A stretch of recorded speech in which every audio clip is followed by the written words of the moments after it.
Good afternoon बच्चों। मंथन 6 में जो टेस्ट हुआ मंथन 6 NTS का, उसमें हम लोग 40 क्वेश्चन तक डिस्कस कर चुके थे, लेकिन 10 क्वेश्चन उसमें बाकी रह गए थे। तो उन आखिरी के 10 क्वेश्चंस को हम लोग अभी तुरंत डिस्कस करेंगे। देखिए ध्यान से क्या क्वेश्चंस हैं। दो सैटेलाइट्स हैं। ये मान लीजिए कि अर्थ है और इसके अराउंड दो सैटेलाइट रिवॉल्व कर रही हैं, ठीक है ना। ये देखिए दो सैटेलाइट्स हैं जो रिवॉल्व कर रही हैं। तो क्वेश्चन ये है कि अगर सैटेलाइट के जो मासेस हैं उनका रेशियो दिया हुआ है, M1 और M2 का रेशियो दिया हुआ है 3:1, ये देखिए, और उनकी जो रेडियस ऑफ ऑर्बिट है उनका रेशियो इस तरीके से R और 4R। तो ये रेशियो हो गया 1/4, ठीक है। ये लिखा हुआ देखिए R एंड 4R, ठीक है। तो इनकी टोटल मैकेनिकल एनर्जी का रेशियो हमको फाइंड करना है। क्वेश्चन फार्मूला बेस्ड है, फार्मूले याद होने पर आप ये क्वेश्चन निकाल पाएंगे, आराम से निकाल पाएंगे। कैसे होगा देखिए, काइनेटिक एनर्जी सेटेलाइट की G_MEM/2R, क्योंकि काइनेटिक एनर्जी जो होती है हाफ mv² होती है, तो हाफ mv², तो हाफ की वजह से नीचे 2 आ जाता है। जो पोटेंशियल एनर्जी होती है वो होती है -G_MEM/R, और जो टोटल मैकेनिकल एनर्जी होती है E, जो कि काइनेटिक और पोटेंशियल का एडिशन होगा, तो G_MEM/2R और -G_MEM/R करने पर ही आ जाएगा माइनस का G_MEM/2R, ठीक है भाई। तो इस प्रकार से हमने ये देखा कि जो टोटल एनर्जी है वो -M/R के डायरेक्टली प्रोपोर्शनल है।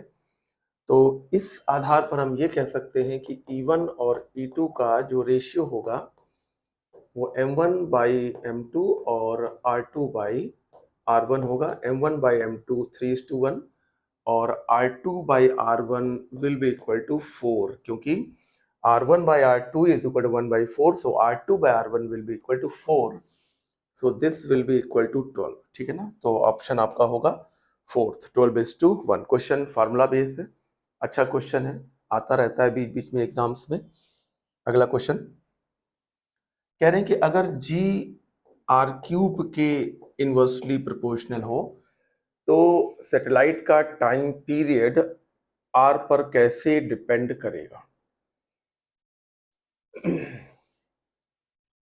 सैटेलाइट का time between the time period of satellite near the earth surface, earth surface के बहुत करीब, अर्थ सरफेस के बहुत करीब, बहुत ही करीब, ये देखिए सैटेलाइट रिवॉल्व कर रही है, और इसका टाइम पीरियड अर्थ की रेडियस से कैसे रिलेट करेगा, ये हमारा क्वेश्चन है। आइए, सैटेलाइट को घूमने के लिए जो सेंट्रीपिटल फोर्स चाहिए वो मिलता है ग्रेविटेशनल फोर्स से। ये बात पता है, ग्रेविटेशनल फोर्स यानी कि mg, और g का मतलब हो गया G_ME/, वैसे तो R² होता है, लेकिन यहाँ पर R³ बताया गया। ये देखिए इंस्टेड ऑफ R² के बजाय R³ के इनवर्सली बताया जा रहा है, इसलिए हम G को लिखेंगे कैपिटल G_ME/R³, और ये हो गया mR ओमेगा²। mR ओमेगा² का मतलब हो गया 4π² इज इक्वल टू m, और फिर G_MEM/R³। हमने एंगुलर वेलोसिटी को टाइम पीरियड के टर्म्स में कन्वर्ट किया और ये रिजल्ट हमको मिल गया। इस तरीके से R वाले टर्म एक तरफ और टाइम पीरियड वाले टर्म एक तरफ ले जाने पर हम इस रिजल्ट पर पहुंचे कि जो T² होगा वो R⁴ के प्रोपोर्शनल होगा, इसलिए जो T होगा वो R² के प्रोपोर्शनल होगा। कौन सा ऑप्शन सही होगा बताओ? सेकंड ऑप्शन सही होगा। क्वेश्चन अच्छा है, अगर आपका किया हुआ नहीं है तो ये क्वेश्चन आपको छोड़ना भी पड़ सकता है, क्योंकि आपको अगर पहले से आइडिया नहीं होगा तो आप ये स्टेप करेंगे नहीं और उस रिजल्ट तक पहुंचेंगे नहीं। तो ऐसा मत करिए, तभी मैं कहता हूँ डेली क्वेश्चन लगाते रहिए, तो आपको एक आइडिया लग जाएगा कि कौन सा क्वेश्चन हम किस तरीके से किया, नहीं आया तो सोल्यूशन देखिए, पूछिए, है ना? और इस प्रकार से रेगुलर कुछ ना कुछ गेन करते रहिए, तो आप ज़रूर सक्सेस हो जाएँगे। रेगुलर गेन बहुत ज़रूरी है। दिक्कत तब होती है जब आप 2-2 3-3 दिन में कुछ भी गेन नहीं करते हैं, और अगर आप डेली कुछ ना कुछ गेन करते हैं, हर घंटे, हर आधे दिन में, पूरे दिन में कुछ ना कुछ अगर आप गेन करते हैं, तो डे बाय डे आपका नॉलेज बढ़ता है, आपकी प्रैक्टिस बढ़ती है और आपका आइडिया अच्छा होता चला जाता है। तो ऐसा ही करिए, बार-बार आपको समझाते हैं, देखिए। The maximum and minimum distance of comet from the sun. Sun से किसी कॉमेट की जो मैक्सिमम और मिनिमम डिस्टेंस है, वो यहाँ पर दी हुई है। ये देखिए, ये मिनिमम डिस्टेंस होती है और यहाँ पर वेलोसिटी मैक्सिमम होती है, और ये देखिए मैक्सिमम डिस्टेंस होती है, और यहाँ पर कॉमेट की वेलोसिटी या प्लैनेट की वेलोसिटी मिनिमम होती है, ठीक है ना? तो इनका क्वेश्चन है कि अगर ये और ये दिया है और ये दिया है और ये पूछा गया है, तो कैसे फाइंड करेंगे? तो आपको मालूम होगा कि aerial velocity of planet constant quantity होती है, एरियल वेलोसिटी, जिसको हम लोग delta A upon delta T से भी रिप्रेजेंट करते हैं, यानी कि rate of change of area, जो कि half transverse velocity into R के बराबर होता है, और ये एक कांस्टेंट क्वांटिटी होती है। यानी कि हम ये कह सकते हैं कि वीटी और आर का जो प्रोडक्ट होता है वो कांस्टेंट होता है। इसका मतलब हम ये कह सकते हैं कि V1 R1 is equal to V2 R2, ऐसा हम कह सकते हैं। अब आप देखिए क्या क्या दिया हुआ है।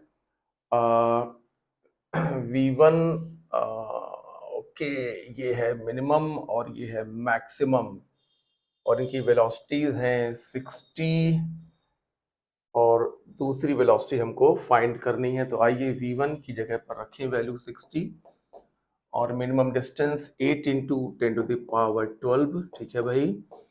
और अब रखें V2 फाइंड करना है, और अब रखें maximum distance, okay, minimum maximum, यहाँ पर वैल्यूज को ठीक करना होगा हमें।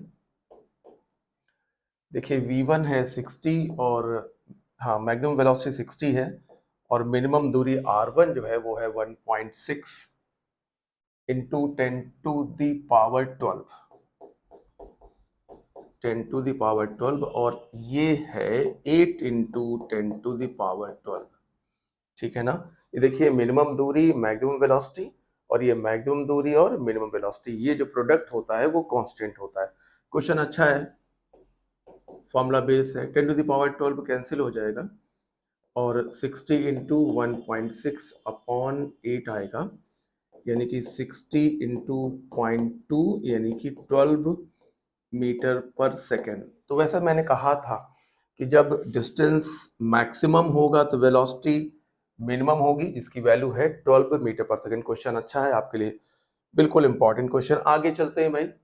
Time period of moon rotation around the earth is nearly 29 days. Earth के अराउंड जो मून का जो घूम रहा है, उसका जो टाइम पीरियड है वो है 29 डेज, ठीक है। तो इनका कहना है कि अगर मून का मास डबल हो जाए किसी वजह से, प्रेजेंट वैल्यू का टू फोल्ड मतलब डबल हो जाए, और बाकी चीजें सब कांस्टेंट बनी रहें, तो बताइए टाइम पीरियड पर क्या फर्क पड़ेगा।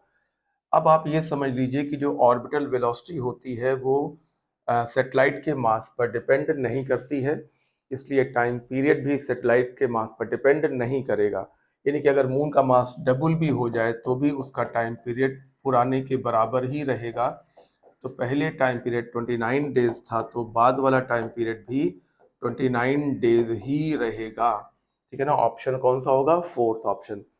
सैटेलाइट का मास डबल हो जाने से उसकी ऑर्बिटल वेलोसिटी में फर्क नहीं पड़ता, और इसलिए उसके घूमने के जो टाइम पीरियड है, आवर्तकाल है, उस पर भी फर्क नहीं पड़ता है। अच्छा क्वेश्चन है। The planetary motion of areal velocity dA by dt, okay. Areal velocity को लेकर क्वेश्चन पूछा गया है कि वो किसके डायरेक्टली प्रोपोर्शनल होती है। ये देखिए, ये सन है और ये देखिए एरिया है, और अगर हम इसको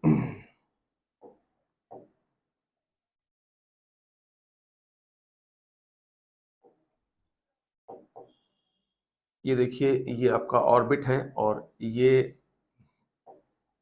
एरिया स्वेप्ट है, ये लगभग ये एरिया स्वेप्ट है, और ये दूरी जो है वो r है, और ये एंगल जो है वो डेल्टा थीटा है, और ये दूरी लगभग r है, और ये देखिए ये दूरी डेल्टा x है। ये एरिया, ये अप्रॉक्सीमेट कैलकुलेशन हम लोगों ने बिठाया, इतना छोड़ दिया क्योंकि ट्रायंगल बनाने के लिए इतना थोड़ा सा छोड़ना पड़ेगा। तो एरियल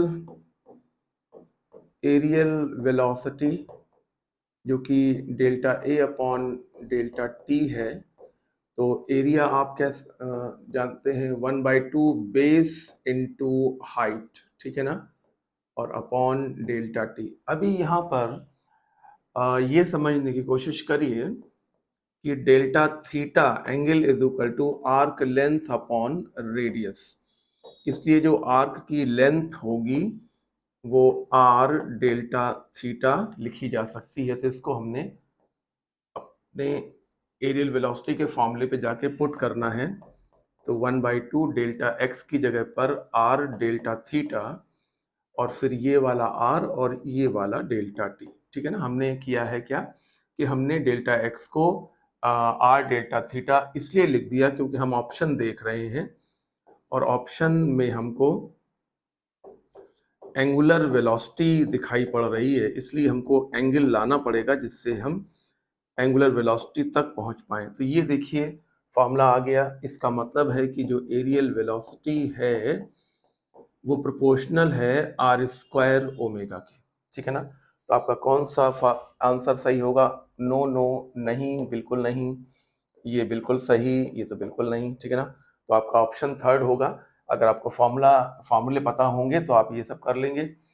एरियल वेलोसिटी के फॉर्मूले आपको जरूर पता होने चाहिए। Aerial velocity delta A upon delta T is equal to half tangential velocity into R, और एक और फार्मूला है जो कि अभी अभी हम लोगों ने डेराइव किया है, और वो है हाफ आर स्क्वायर ओमेगा, ठीक है ना। ये दोनों फार्मूले आपको याद रखना है। अगला क्वेश्चन देखें जल्दी से। A condition for uniform spherical mass m of radius r to be black hole। Okay, black hole एक ऐसी चीज है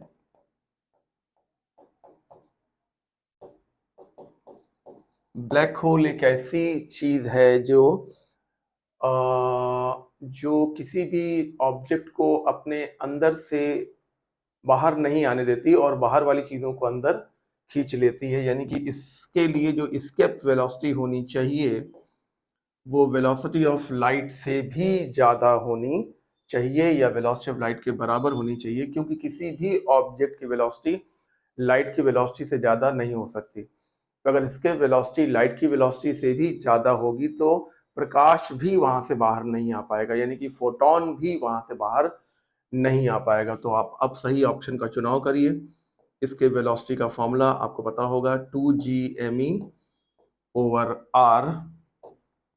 should be greater than c, ठीक है ना। तो ऑप्शन आपका कौन सा होगा?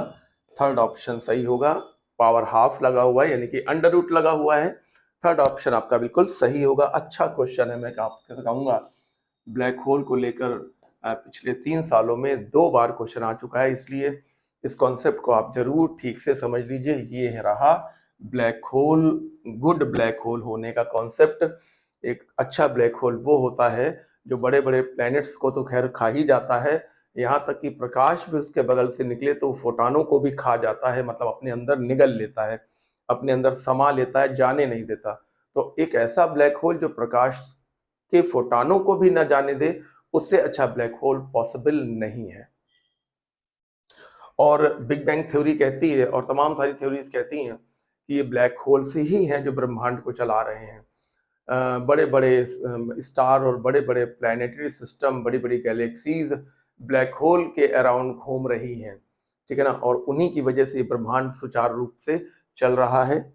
आइए अगला क्वेश्चन देखते हैं। The earth mass revolve around sun, circular orbit में घूम रहा है, तो कितना फोर्स अर्थ पर लग रहा होगा, इसको सन मान लीजिए और ये घूमती हुई अर्थ मान लीजिए। तो ये ग्रेविटेशन फोर्स पूछा जा रहा है कि सन अर्थ पर कितना ग्रेविटेशन फोर्स लगा रहा है, तो आपको ये पता होगा कि ग्रेविटेशन फोर्स से ही सेंट्रीपिटल फोर्स बनता है, यानी कि mr²। तो मास हो गया 6 × 10⁻²4,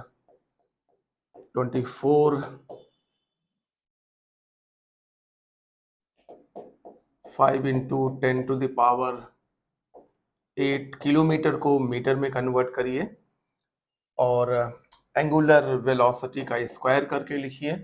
तो 4 × 10⁻⁻7 × 14, सो दिस इज 9। हाँ, इन दोनों का अगर 9 कर लिया इंटू 4 हो गया, -14 और 24, ये 10 और 11 21, तो ये हो गया 36 × 10⁻21 न्यूटन। ठीक है भैया, तो ये एक सिंपल सा क्वेश्चन था, लेकिन अगर आप ये जरा सी बात भूल जाते हैं तो आपको ये क्वेश्चन छोड़ना पड़ जाएगा या नहीं निकल पाएगा। अच्छा क्वेश्चन, आसान question. A body of weight 72 newton moving from the surface of earth at height half of the radius. Earth की रेडियस से आधी ऊंचाई पर कोई ऑब्जेक्ट चला गया। ये देखिए, आधी ऊंचाई तक कोई ऑब्जेक्ट चला गया, ये h है। h हमेशा सरफेस से लिखा जाता है। कोई ऑब्जेक्ट चला गया तो उस पर कितना ग्रेविटेशनल फोर्स लगेगा, ये for particle p gravitational force will be equal to mg बोलना चाहिए। देखिए, मैंने हमेशा कहा कि अर्थ की सरफेस पर ही आप g शब्द का इस्तेमाल करें, g टर्म का इस्तेमाल करें, और अगर जरा भी ऊपर या नीचे चले जाएं अर्थ की सरफेस से तो g नहीं बल्कि हमेशा g' बोलने की आदत डालिए। इससे आपके कॉन्सेप्ट मजबूत रहेंगे, क्योंकि g का मान अलग होता है और g' का मान अलग होता है। तो ये अर्थ की सरफेस से ऊपर है, इसलिए हमने g' लिखा। g' बराबर क्या होता है, g/1 + h/re का होल स्क्वायर। ये फॉर्मूले सब आपको पता होने चाहिए। अर्थ की सरफेस पर g कहते हैं, सरफेस के ऊपर g' कहते हैं, जिसका फॉर्मूला मैंने बताया, और सरफेस से नीचे जाने पर भी g' कहते हैं, और उसका फॉर्मूला भी आपको पता होना चाहिए, जो कि इससे डिफर होता है। तो mg का मान 72 हो गया, क्योंकि जब ये ऑब्जेक्ट अर्थ की सरफेस पर था तो उसका जो वेट था वो mg था, जो कि 72 दिया हुआ है। 1 + r/2, हाँ h का मान रख दिया, और अपॉन r और इसका होल स्क्वायर। तो r से r कट गया, और 72/3/2 का होल स्क्वायर, यानी कि 72 × 4 ऊपर जाएगा और 9 नीचे रहेगा, और ये 8 × 4 यानी कि 32 न्यूटन। अच्छा सवाल है, लेकिन तब जब आपको अर्थ की सरफेस से h हाइट पर नया g पता हो। नए g निकालने का फार्मूला आपको पता होना बहुत जरूरी चीजें हैं भाई, बहुत ही ज्यादा। अगर आप ग्रेविटेशन पढ़ रहे हैं और अर्थ की सरफेस पर g का मान 9.8 और ऊपर जाने पे g का मान कम हो जाता है, और उसका फार्मूला होता है जिससे उसको निकालना पड़ता है, जो आपके सामने, और नीचे जाने पर भी g' निकालने का एक नया फार्मूला होता है, वो भी आपके नोट्स में, बुकलेट में, हर किताब में लिखा हुआ है, उसको सब तैयार करिए। The value of g at the earth surface 9.8, तो अर्थ की सरफेस से 10 किलोमीटर हाइट पर वैल्यू कितनी होगी। कभी कभी देखिए ऐसा क्वेश्चन आ जाता है जो सॉल्व करना ही नहीं होता है। अर्थ की सरफेस से 10 किलोमीटर ऊपर 10 किलोमीटर ऊपर g का मान g' होगा, जो कि g से कम होगा, यानी कि 9.8 मीटर पर सेकंड स्क्वायर से कम होगा। और यहाँ पर देखिए, ये भी ज्यादा, जीरो तो खैर हो ही नहीं सकता, और ये देखिए कम, तो कम 9.8 से कम होगा, लेकिन जीरो नहीं होगा। यानी कि ऊपर जाने पे जी डैश का मान 0 से तो ज़्यादा लेकिन 9.8 से कम होगा। इस कॉमन सेंस का इस्तेमाल करते हुए ये क्वेश्चन बिना वैल्यू रखे हम लोगों ने सॉल्व कर लिया, जबकि हम इसको वैल्यू से भी सॉल्व कर सकते थे। कैसे? G dash is equal to g upon 1 plus h upon R E का होल स्क्वायर। तो हमें क्या करना था? हमें यहाँ पर 10 रखना था किलोमीटर और यहाँ पर 6400 किलोमीटर, और ये हैवी कैलकुलेशन करने के बाद आंसर आएगा जो कि 9.8 से कम आएगा। तो जब सारी वैल्यूज 9.8 से ज़्यादा हैं और एक वैल्यू 0 है, तो जैसा कि मैंने यहाँ पे कॉन्सेप्ट लिखा आपके सामने कि जो डी डैश का मान होगा वो 0 से ज़्यादा लेकिन 9.8 से कम होगा। इसलिए आपका फर्स्ट ऑप्शन आपको तुरंत चॉइस कर लेना चाहिए, सॉल्व करने की आवश्यकता नहीं है। और अगर आप सॉल्व करते हैं तो आप देख लीजिए आप एक बड़े कैलकुलेशन में फंसने वाले हैं। ठीक है, आइए। प्लेनेट ऑफ मास m सन के अराउंड घूम रहा है। एक प्लेनेट सन के अराउंड घूम रहा है। ये दूरी देखिए r1 और ये दूरी देखिए r2 है ना। तो कह रहे हैं कि जो टाइम पीरियड होगा वो किसके प्रोपोर्शनल होगा। आपको मालूम होगा केपलर का थर्ड लॉ कहता है कि टाइम पीरियड जो होता है वो एवरेज डिस्टेंस के क्यूब के डायरेक्टली प्रोपोर्शनल होता है। और एवरेज डिस्टेंस कितनी होती है? एवरेज डिस्टेंस जो होती है वो r1 प्लस r2 यानी कि मैक्सिमम मिनिमम बाई 2 ये वैल्यू होती है, जिसको सॉल्व करने पर मेजर एक्सिस के बराबर आ जाता है। तो खैर अगर ये बात आपको नहीं भी मालूम है तो काम चलेगा, लेकिन ये बात तो मालूम होनी चाहिए। तो यानी कि टाइम पीरियड का जो स्क्वायर होगा वो r1 plus r2 by 2 whole cube के डायरेक्टली प्रोपोर्शनल होगा। प्रोपोर्शनलिटी लिखने पर हम लोग कांस्टेंट हटा देते हैं, तो हमने कांस्टेंट को हटा दिया। इस तरीके से time period proportional to r1 plus r2 की पावर 3/2। तो ये क्वेश्चन केपलर थर्ड लॉ का क्वेश्चन अच्छा क्वेश्चन माना जाएगा, बहुत अच्छा क्वेश्चन है। और ग्रेविटेशन से आप ये समझ लीजिए कि 2 सवाल बिल्कुल हर साल तय हैं, हर बार तय होते हैं। और कुछ दूसरे चैप्टर भी हैं जिसमें ग्रेविटेशन के कॉन्सेप्ट लगते हैं। तो कुल मिला के ग्रेविटेशन वाला चैप्टर अच्छे से तैयार होने पर आपको 2 क्वेश्चन तो प्योर ग्रेविटेशन के मिलेंगे और कुछ वर्क एनर्जी पावर में भी ग्रेविटेशन के काफ़ी इस्तेमाल किए जाते हैं, जैसे ग्रेविटेशनल पोटेंशियल एनर्जी वगैरह का इस्तेमाल किया जाता है। तो ये आपका मंथन 6 के लास्ट के 10 क्वेश्चन जो बाकी थे वो भी आज कंप्लीट हो गए हैं। रेगुलर क्वेश्चन के सॉल्विंग वीडियोस को आप देखते रहेंगे तो आपको फ़ायदा होगा। ज़रूर इनको देखते रहिए।